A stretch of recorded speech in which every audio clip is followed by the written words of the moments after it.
세월이 흐르는 소리가 들리는구려. 엊그제 같던 청춘은 어디로 가고 어느덧 거울 속에는 낯선 노인이 서 있네. 하지만 그 주름살 속에는 우리가 견뎌온 수많은 겨울과 봄이 새겨져 있지. 오늘 이 늙은이가 들려줄 이야기는 그저 돈 몇 푼 더 받는 기술이 아니라네. 우리가 평생 일구어온 자존심을 지키고 남은 생을 조금이라도 덜 고단하게 보낼 수 있는 우리들만의 지혜에 대한 이야기지. 2025년이 되면 세상이 또 한 번 뒤집어진다고들 하네. 기초연금이라는 게 우리 같은 노인들에게는 생명줄과도 같은데 법이 바뀌어서 누구는 받고 누구는 못 받는다는 소리가 들리니 가슴이 덜컥 내려앉을 수밖에 없지 않겠나. 자네들 혹시 알고 있는가? 예전에는 그저 배기량이 큰 차만 타고 다녀도 부자라고 해서 연금을 안 줬다네. 3000cc가 넘는 차를 타면 자격이 없다고 딱 잘라 말했지. 그런데 이제는 세상이 바뀌어서 자동차 배기량 기준이 완전히 없어진다고 하네. 그랜저를 타든 제네시스를 타든 차값이 4천만 원만 넘지 않으면 연금을 받을 수 있다는 게야. 참으로 기이한 세상이지 않나. 물건의 덩치가 아니라 그 가치를 보겠다는 것인데 이것이 우리 노인들에게는 기회가 될 수도 있고 또 다른 함정이 될 수도 있다네. 지금 이 순간에도 수많은 사람이 단 한 번의 실수 때문에 평생 받아야 할 연금을 놓치고 있다네. 억울하다고 울분을 토해도 국가라는 조직은 서류와 숫자로만 우리를 판단하거든.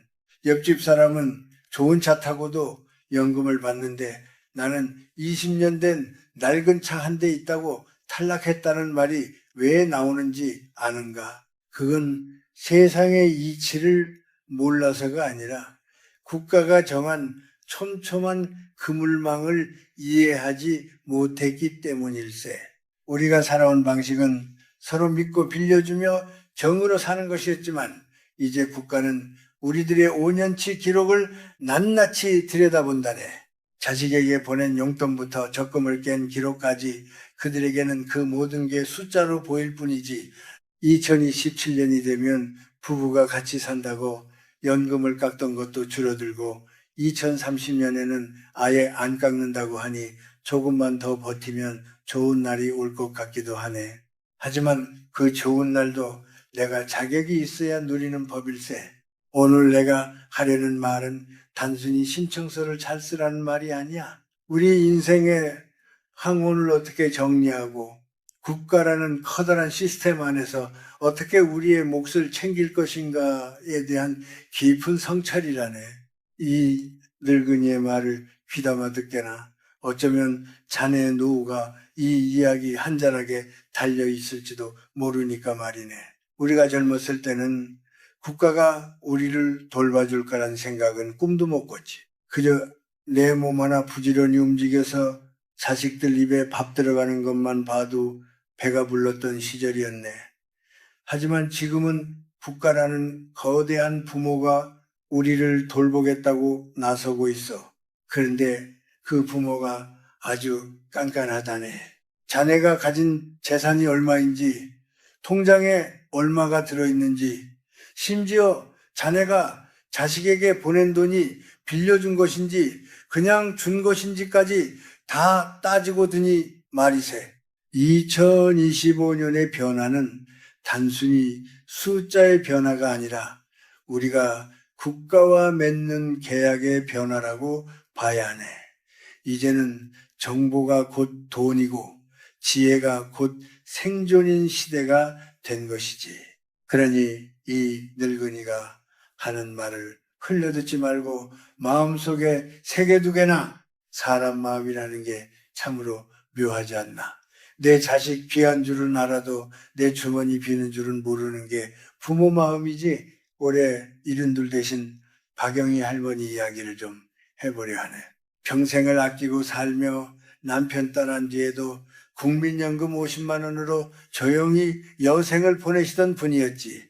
아파트 작은 것 하나가 재산의 전부였는데 어느 날 기초연금 신청을 하러 갔다가 청천벽력 같은 소리를 들었다네. 탈락이라는 게야. 할머니는 도무지 이해할 수가 없었지.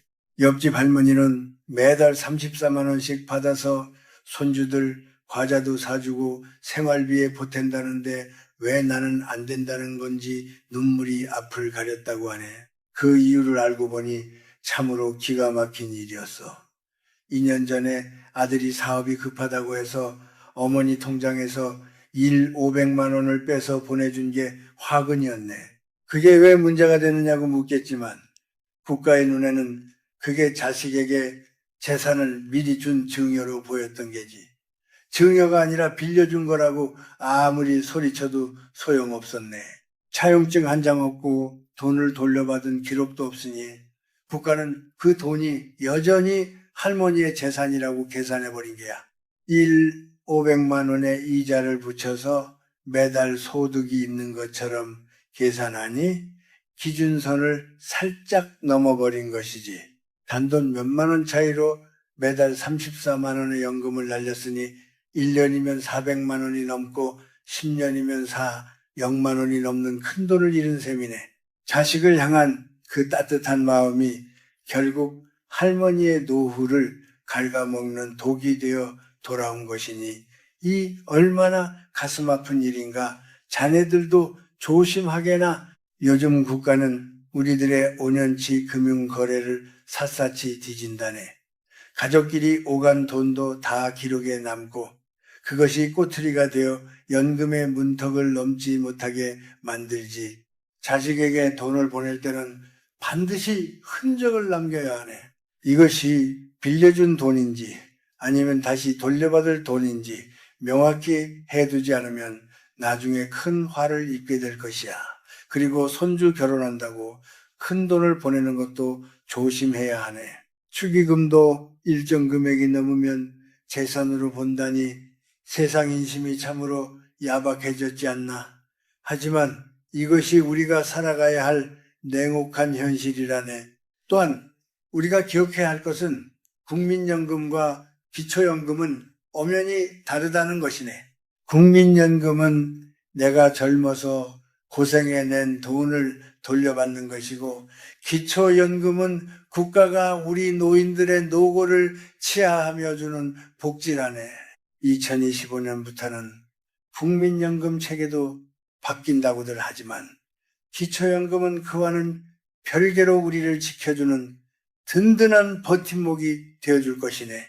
단독가구라면 소득 인정액이 228만 원 이하, 부부가구라면 364만 원 이하여야 하는데 이 소득 인정액이라는 게 우리가 생각하는 월급과는 아주 다르네. 자네가 가진 예금, 전세 보증금, 심지어 보험 해약금까지도 다 소득으로 환산해서 계산하니 겉으로는 가난해 보여도 국가의 계산기로는 부자가 될 수도 있는 법일세. 예금 1억 원이 있으면 국가는 거기서 매달 33만 원의 소득이 생긴다고 가정하네. 요즘 은행 이자가 2%도 안 되는데 국가는 4%로 계산하니 억울할 만도 하지. 하지만 그것이 법이니 어쩌겠나. 우리가 법을 바꿀 수는 없으니 그 법에 맞춰 우리의 삶을 지혜롭게 조정해야 하는 수밖에 없네. 세상을 살다 보면 내가 가진 게 오히려 나를 묶는 밧줄이 될 때가 있다네. 특히 기초연금을 받을 때는 내가 가진 집과 차, 그리고 소소하게 모아둔 적금이 그런 역할을 하지. 전세 보증금 이야기를 좀 해볼까? 2억 원짜리 전세에 살고 있다면 국가는 그 2억 원이 매달 66만 원의 소득을 만들어낸다고 생각하네. 숨만 쉬고 있어도 소득이 66만 원이 잡히는 셈이지. 여기에 국민연금 조금 보태면 어느새 기준치를 훌쩍 넘어버리네. 집을 줄여가야 하나 고민이 깊어지겠지만 그것도 마음대로 되지 않는 게 우리네 삶 아니겠나. 보험도 마찬가지라네. 10년 넘게 부어온 암보험이나 저축성보험의 해약 환급금이 3천만 원 정도 된다면 거기서도 매달 10만 원의 소득이 있다고 간주하지 실제로 내 손에 들어오는 돈은 한 푼도 없는데 서류상으로는 이미 소득이 있는 사람이 되어버리는 게야 참으로 허망한 일이지. 하지만 2025년부터는 반가운 소식도 있네. 앞서 말했듯이 자동차 배기량 기준이 폐지되면서 3.0cc 넘는 대형차를 타도 시세가 4천만 원만 넘지 않으면 괜찮다네. 예전에는 에쿠스나 체어맨 같은 낡은 대형차만 있어도 연금이 끊겼는데 이제는 그 낡은 차들이 우리를 괴롭히지는 않을 것 같구먼.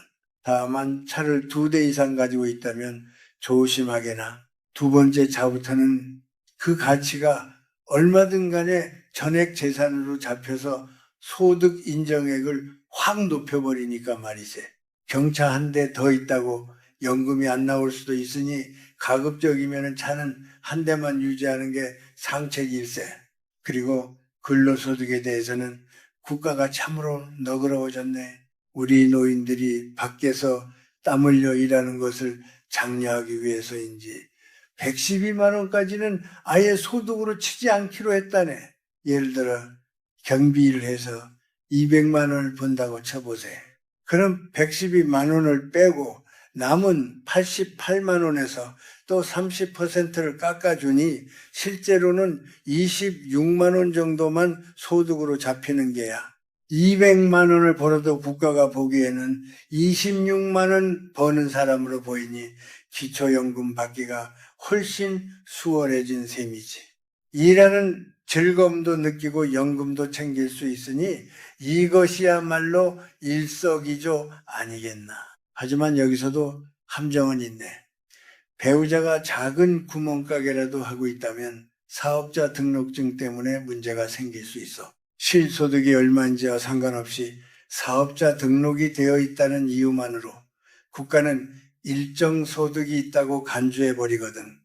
70살 김철수 할아버지 사례가 딱 그랬네.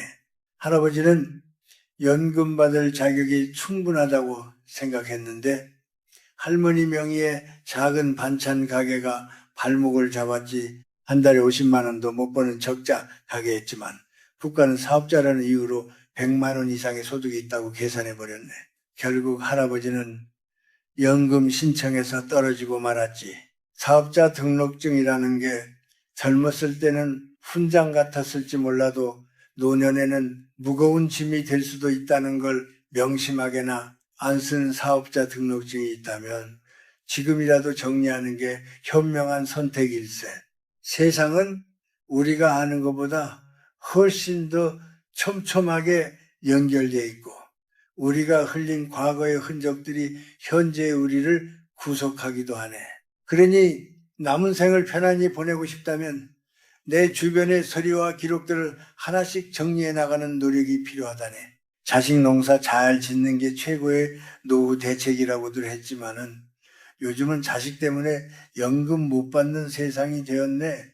아들이 효도한답시고 매달 보내주는 30만 원이 기초연금 34만 원을 가로막는 장애물이 된다면 그 아들 마음은 또 어떻겠나. 이순자 할머니가 딱 그런 경우였지. 홀로 사시며 국민연금으로 근근히 사시는데 서울 사는 아들이 매달 25만 원씩 꼬박꼬박 용돈을 보내줬다네. 그런데 국가는 이 용돈도 소득으로 본다네. 아들의 효도가 할머니의 연금 수급 자격을 뺏어버린 셈이지. 참으로 아이러니한 일이 아닐 수 없네. 용돈을 끊자니 자식정이 끊기는 것 같고 안 받자니 연금이 아깝고 할머니의 고민이 얼마나 깊었겠나. 이런 경우에는 지혜가 필요할. 용돈을 직접 통장으로 받기보다는 아들이 어머니의 병원비를 대신 내주거나 생활에 필요한 물품을 직접 싸드리는 방식으로 바꾸는 게 낫네. 2025년부터는 같이 살지 않는 자녀가 지원해주는 의료비는 소득에서 빼주기로 했으니 이를 잘 활용하면 자식의 효도도 받고 국가의 연금도 챙길 수 있다네.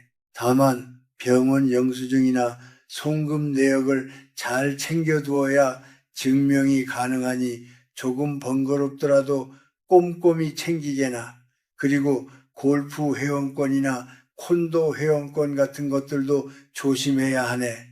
옛날에 잘 나갈 때 사두었던 것들이 지금은 쓸모도 없고 팔리지도 않는데 국가는 그걸 시세대로 재산에 꽉꽉 채워넣거든.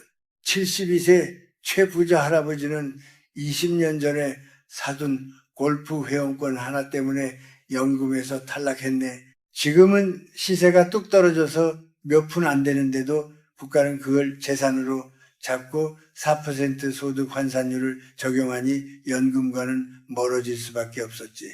안 쓰는 회원권이 있다면 손해를 보더라도 빨리 처분하는 게 길게 보면 이득이라네.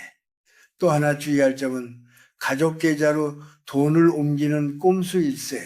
내 명의로 재산이 많으니 딸이나 아들 명의로 잠시 옮겨두면 되겠지 생각하겠지만 국가는 우리보다 훨씬 똑똑하다네. 최근 5년간의 모든 계좌 이체 내역을 들여다보니 갑자기 큰 돈이 빠져나가면 무조건 증여로 간주해버려. 증여가 아니라 맡겨둔 거라고 우겨봐야 소용없네. 서류가 없으면 말짱 도루묵이지. 자녀 명의로 적금을 들어주는 것도 마찬가지라네. 돈의 출처가 누구인지 국가는 다 알고 있어. 결국 내 돈으로 자식 명의 적금 들어줬다가 세금은 세금대로 내고 연금은 연금대로 못 받는 비극이 생길 수 있으니 절대로 해서는 안 될 일일세. 부동산을 자식에게 헐값에 넘기는 것도 위험하네. 양도세를 아끼려다 연금을 날리는 격이지.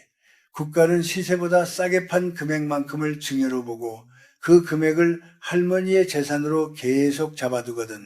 세금 몇 천만 원 아끼려다 평생 받을 연금 수천만 원을 날리는 셈이니 계산기를 잘 두드려봐야 하네. 우리 노인들에게 가장 무서운 건 나중에 어떻게 되겠지 하는 안일한 생각이라네. 국가는 절대로 대충 넘어가는 법이 없네. 모든 것은 기록으로 남고 그 기록이 우리의 노후를 결정짓는다네. 그러니 지금이라도 늦지 않았으니 내 재산과 소득 그리고 가족 간의 거래를 하나하나 점검해보고 준비해야 하네. 인생의 황혼기에 접어들어 가장 중요한 것은 마음의 평안과 안정된 생활 아니겠나? 이를 위해 5년 전부터 차근차근 준비해온 정미자 할머니의 이야기는 우리에게 큰 울림을 주네. 할머니는 무작정 신청하기보다 자신의 재산을 하나씩 정리해 나갔지. 쓸모없는 골프 회원권을 팔아 집을 수리하는 데 썼다네. 집 수리비는 정당한 지출로 인정받으니 재산은 줄어들고 생활 환경은 좋아졌지. 자동차도 4천만 원 이하의 소박한 것으로 바꾸고 보험도 필요한 것만 남기고 정리했다네. 그렇게 5년을 공들여 준비하니 국가의 깐깐한 기준을 통과해 매달 34만 원의 연금을 받게 되었어. 10년이면 0만 원이 넘는 돈을 확보한 셈이니 할머니의 해안이 정말 대단하지 않나? 우리도 그렇게 해야 하네. 갑자기 재산을 처분하면 의심을 받지만 시간을 두고 천천히 생활비와 의료비로 사용하면 국가는 그것을 인정해 주네. 만약 집은 있는데 당장 쓸 현금이 없어 고민이라면 주택연금을 생각해 보게나. 내가 살던 집에서 계속 살면서 국가로부터 매달 월급처럼 돈을 받는 제도라네. 3억 원짜리 집에 사시는 76세 할머니가 주택연금을 신청하니 매달 110만 원씩 평생을 준다고 하더군. 집값이 떨어져도 국가가 보장해주고 내가 죽은 뒤에도 배우자가 계속 받을 수 있으니 이보다 더 든든한 보험이 어디 있겠나. 집을 자식에게 물려주는 것도 좋지만 내가 먼저 편안하게 살아야 자식들에게도 짐이 되지 않는 법일세. 땅을 가진 분들이라면 농지연금도 있으니 잘 알아보게나. 그리고 아직 몸이 건강하다면 노인 일자리에 참여해보는 것도 좋네. 하루 몇 시간 일하고 받는 몇십만 원이 우리에게는 단순한 돈 이상의 가치가 있지 않나. 사람들을 만나고 사회의 일원으로 기여하고 있다는 느낌은 그 어떤 보약보다도 건강에 좋다네.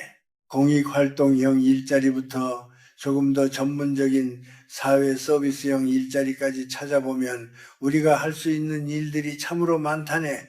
기초연금은 우리가 평생 이 나라를 일궈온 대가로 받는 당당한 권리라네. 부끄러워할 것도 없고 주저할 것도 없네. 다만 그 권리를 누리기 위해서는 우리가 먼저 깨어 있어야 하고 준비해야 하네. 2027년부터 부부 감액이 줄어들고 2030년에는 완전히 사라진다는 사실은 우리에게 큰 희망을 주네. 부부가 함께 손잡고 남은 여생을 경제적 걱정 없이 보낼 수 있는 날이 머지않았어. 이 늙은이의 긴 이야기를 끝까지 들어주느라 고생 많았네. 세상이 아무리 바뀌어도 우리가 지켜온 성실함과 지혜는 변하지 않는 법일세. 오늘 내가 전해준 정보들이 자네들의 앞날에 작은 등불이 되기를 진심으로 바라네. 이제 자리에서 일어나 자신의 재산 목록을 한번 적어보게나. 그리고 무엇부터 정리할지 가족들과 머리를 맞대고 의논해보게. 그것이 행복한 노후를 향한 첫걸음이 될 것이네. 모쪼록 건강 잘 챙기고 국가가 주는 혜택도 빠짐없이 챙겨서 따뜻하고 풍요로운 여생 보내시게나. 우리 인생은 이제부터가 진짜 시작일지도 모르니까 말이네. 긴 세월 견디느라 고생 많았고 앞으로도 힘내서 잘 살아가 보세나.